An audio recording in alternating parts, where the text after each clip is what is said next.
Joining us now, former Republican Congressman from Pennsylvania, Charlie Dent. He is also the executive director of the Aspen Institute Congressional Program, and Faz Shakir, advisor to Senator Bernie Sanders, and the executive director of More Perfect Union. So, Charlie, what was your takeaway from both Florida and Wisconsin? Yeah, my takeaway is this. First, I never try to read too much into special elections because the turnout models are different than a midterm or a presidential.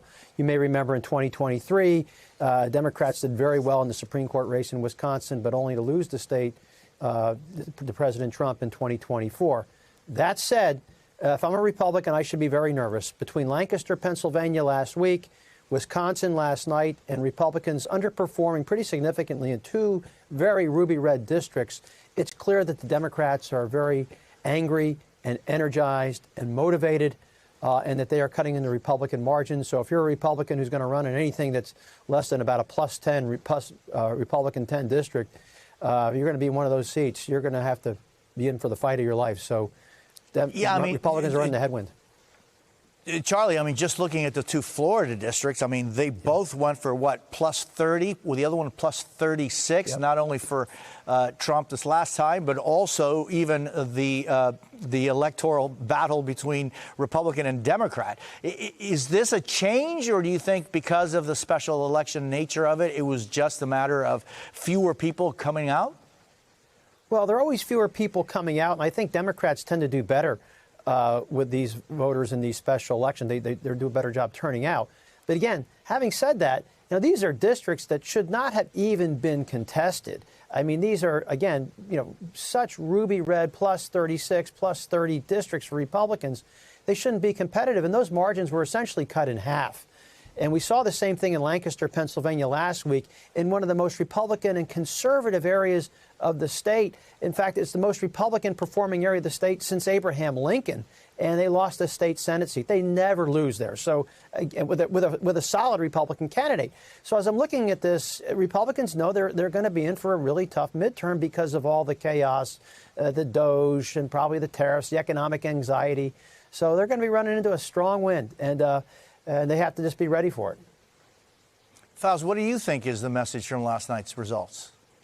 Well, I was out there with Senator Sanders in Wisconsin a couple of weeks ago in Altoona and Kenosha, and you saw thousands and thousands of people already turning out. The people are way ahead of the Democratic Party right now. There's still an issue with the Democratic Party brand, whether people want to be associated and affiliated with it. But I think the opportunity is there. If more Democrats with integrity are comfortable with taking on political corruption, the concentration of wealth and power, that is where a lot of the anger in America comes from right now, seeing the hubris with the way in which Elon Musk operates, a sense of who cares? I can just press delete on a spreadsheet. It doesn't much matter if you're angry. You can just tweet at me. That's what you can do. And that kind of lack of integrity of giving any kind of a damn about regular people, if we can tap that, if the Democratic Party can reorient around that class consciousness, we'll do great. Faz, how do they do that? And you were saying that there's a big divide between what the people feel and think and the party. I guess you're talking also about the party leadership, right? But how does that divide become shorter?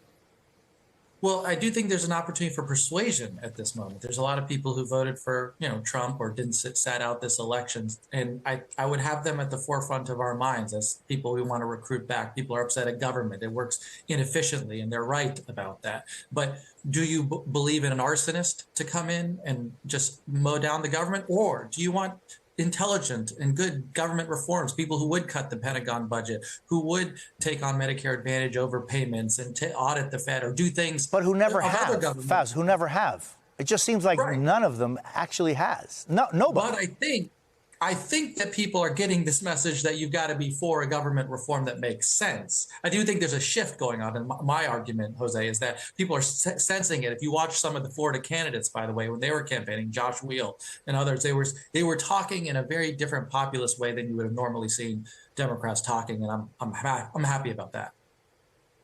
Charlie, almost $100 million spent by both sides on the Supreme Court race.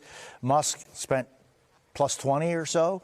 million. What do you make of the scale of spending? And you were just talking about that in not only in Wisconsin, but also in Florida. What do you see in the scale of spending on these races?